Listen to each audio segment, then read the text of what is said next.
রাসূল সাল্লাল্লাহু আলাইহি ওয়াসাল্লাম বলেছেন, ঈসা আলাইহিসসালাম দামেস্কের সাদা মিনারের পূর্ব দিকে নামবেন, 2 ফেরেশতার ডানার উপর ভর করে, হলুদ কাপড় পরা, মাথায় চুল ভেজা, 33 বছর বয়সের যুবক।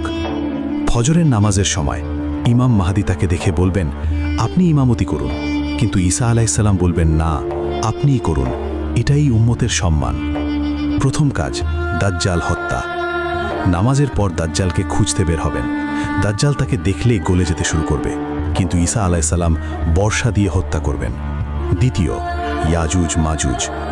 ইয়াজুজ মাজুজ বের হয়ে সব ধ্বংস করবে। ঈসা আলাইহিসসালাম দোয়া করবেন, আল্লাহ তাদের ঘাড়ে কীট পাঠাবেন, সবাই মরে যাবে। তৃতীয়, 40 বছরের শাসন।